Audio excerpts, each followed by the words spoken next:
Welcome back. Thom Hartmann here with you. And on the line with us is LaTricea Adams. LaTricea is the president of Black Millennials for Flint. Black Millennials #4flint.org is the website. You can tweet her at BM4Flint. And LaTricea, welcome back to the program. Good afternoon. How are you? I am well. It's been a while since we talked. So what's the status of Flint? Yes, so we had an opportunity to go to Flint this past weekend. We just got back actually on yesterday. Flint still is very much so in crisis and in peril. One key thing that we noted immediately that the water still is not clean, but in addition to that, because of the lead that is in the water, there are other issues that are impacting the entire city of Flint. Actually, excuse me, the day before, just hours before we actually arrived into the city of Flint, there was a town hall meeting that took place with Karen Weaver, as well as some other elected officials after the announcement that the city of Flint decided not to switch back to the KWA pipeline, which is actually a good decision. However, the temperament and culture and climate within that town hall meeting was very much so not positive. The town hall actually ended with several arrests.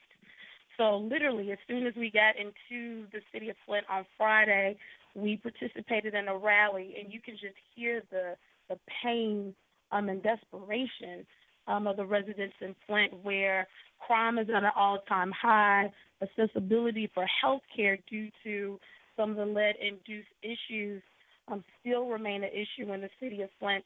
So it's moving beyond just the issue of lead in the water. It still exists with what do you do next after lead has directly impacted those citizens.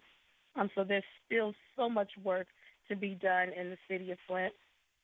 What about resources from the state? I mean, this was all the consequence of a money-saving decision made by the emergency manager who'd been appointed by Republican Governor Rick Snyder.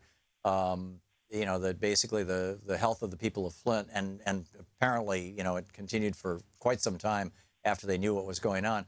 The health of the people of Flint was not as important as setting up this water system for privatization or as just saving money over the short term. Is the state stepping up to the plate? Are they helping out?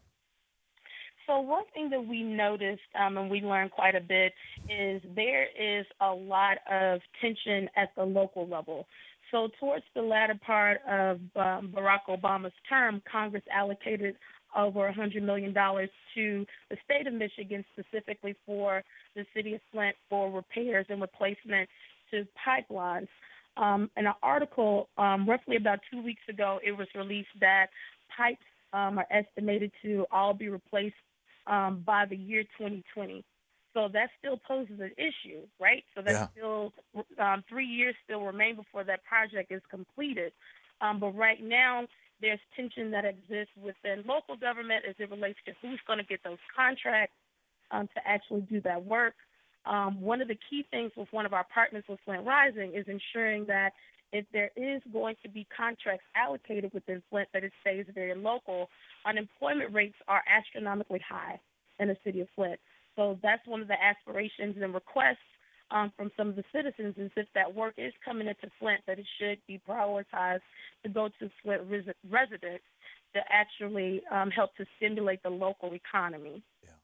And is the city, first of all, has the city council regained their sovereignty, or are they still under the thumb of an emergency manager? And secondly, if they have regained their sovereignty, do they seem to be inclined to look for local contractors, or is that not their choice? So sovereignty has been granted back to the city of Flint. Specifically with Karen Weaver, she is looking into remaining very local as far as securing contracts. She's the mayor? Yes. Pardon my interrupting. Oh, no worries. So Flint has gained its sovereignty. Karen Weaver definitely is looking very local to secure those contracts. However, some of the remnants that still exist from the emergency manager still linger.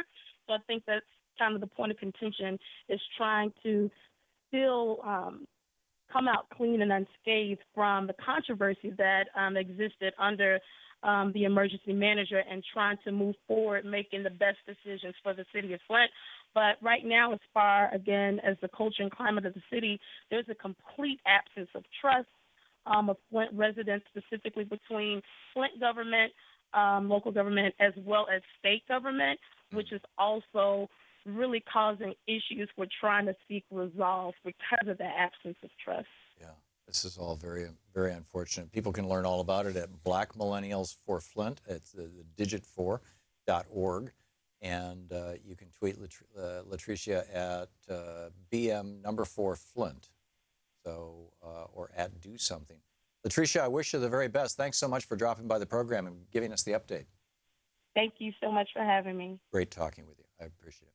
This is not just a Flint issue, by the way. This is a politics issue, and Flint is not the only community in the country that's contaminated by lead. Although Flint's, probably one of the worst and one of the most horrific examples, and obviously was completely avoidable. Most of the rest of them are just legacy things, but this is serious stuff.